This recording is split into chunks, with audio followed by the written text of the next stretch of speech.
Assalamualaikum warahmatullahi wabarakatuh. Selamat pagi semuanya. Perkenalkan, nama saya Agnes Fernanda dari SMK Kesehatan Mandala Bakti Surakarta.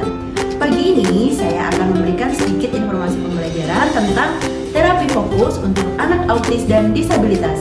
Jangan lupa ya teman-teman menyiapkan buku dan alat tulis kalian. Oke, kita akan mulai dari sekarang. Oke, semuanya sudah siap ya untuk mengikuti pembelajaran pada pagi hari ini.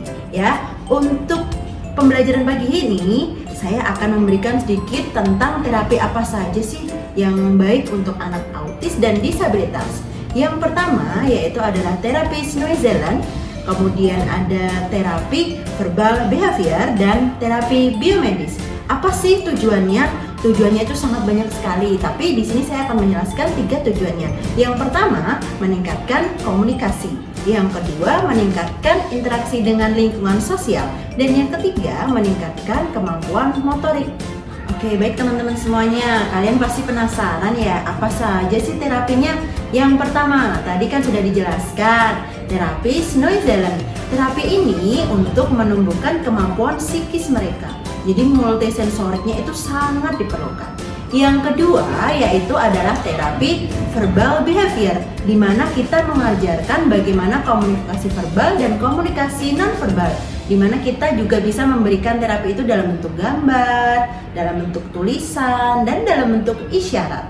Kemudian yang ketiga yaitu adalah terapi biomedis. Nah, terapi biomedis ini kita harus bekerja sama dengan dokter dan tenaga ahli lainnya. Contohnya adalah psikiater. Karena di terapi ini sangat berhubungan dengan pengobatan untuk anak-anak autis dan disabilitas. Oke, kita lanjutkan lagi. Selain tadi kan udah tahu nih kalian pengertiannya tentang terapi fokus untuk anak-anak autis dan disabilitas. Nah, sekarang kita akan mempelajari hal apa saja sih yang perlu kita perhatikan untuk melakukan terapi pada anak-anak autis ataupun disabilitas. Yang pertama, kita harus melakukan asesmen. Apa sih asesmen itu? Nah, asesmen di sini kita harus mengetahui nih bagaimana kondisi fisik dan mental si anak. Selain itu, kita harus menjelaskan tujuan terapi ini kepada orang tua. Yang kedua adalah tahap persiapan. Di dalam persiapan ini, kita harus mengetahui bagaimana kondisi lingkungannya. Selain itu, kita harus menciptakan lingkungan yang aman, nyaman, dan pencahayaan yang lembut untuk anak-anak autis ini. Dan yang ketiga, bagaimana sih kita harus memberikan suara yang lembut untuk memberikan terapi pada anak-anak autis ini. Kemudian, selain tahap persiapan, kita harus memperhatikan kegiatan selama memberikan terapi. Apa saja sih yang perlu kita berikan? Yang pertama, kita melakukan observasi respon kepada individu. Kemudian kita harus melakukan cek tanda-tanda tingkat stres mereka. Kenapa? Karena kalau kita terlalu lama memberikan terapi, anak itu akan merasa tidak nyaman. Kemudian yang ketiga itu adalah kita harus melakukan interaksi terhadap si anak dan si orang tua.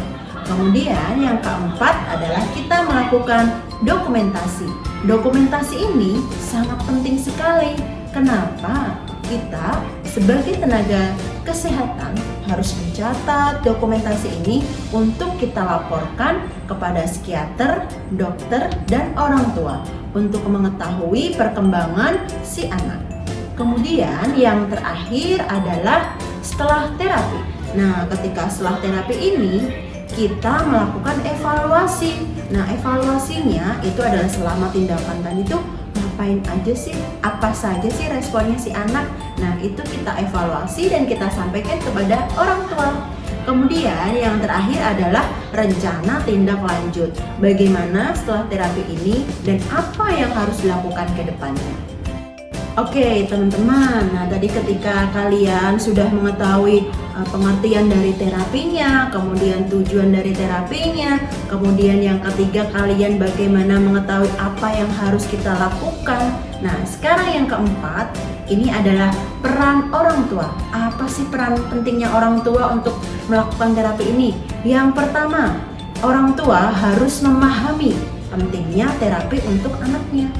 Kemudian yang kedua, menciptakan lingkungan yang sama di rumah. Kenapa sih kita harus menciptakan lingkungan yang sama? Supaya si anak bisa melakukan secara kontinu terapi ini ketika di klinik atau di rumah sakit ataupun di rumah. Kemudian yang ketiga, melakukan aktivitas terapi di rumah juga. Jadi orang tua juga memiliki peran. Kenapa? Orang tua ketika melakukan terapi di klinik atau di rumah sakit, orang tua juga bisa mempraktekannya di rumah. Kenapa? Itu penting sekali perannya untuk orang tua. Yang keempat, orang tua harus bisa bekerja sama dengan terapis. Nah, pentingnya kenapa sih? Karena nanti di jenjang selanjutnya, di rencana tindak lanjut selanjutnya, orang tua itu harus memahami bagaimana perkembangan si anak setelah dilakukan terapi dan sebelum dilakukan terapi. Apakah ada perubahan atau tidak? Seperti itu kurang lebih untuk peran orang tua. Oke teman-teman, kita lanjutkan lagi untuk yang terakhir. Baik, untuk yang terakhir ini adalah keterampilan yang wajib dipunyai oleh seorang perawat. Karena kita adalah sekolah kesehatan, jadi kita harus tahu nih apa nih kemampuan atau keterampilan apa yang dibutuhkan oleh seorang perawat dalam menangani anak-anak autis. Yang pertama yaitu adalah pemahaman yang mendalam tentang perkembangan anak.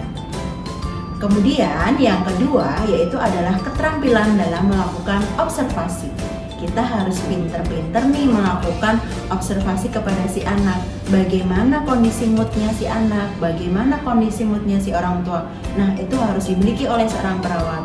Yang ketiga yaitu adalah keterampilan dalam melakukan komunikasi. Baik komunikasi dengan orang tua, komunikasi dengan lingkungan, komunikasi dengan tenaga ahli lainnya, dan komunikasi dengan si anak.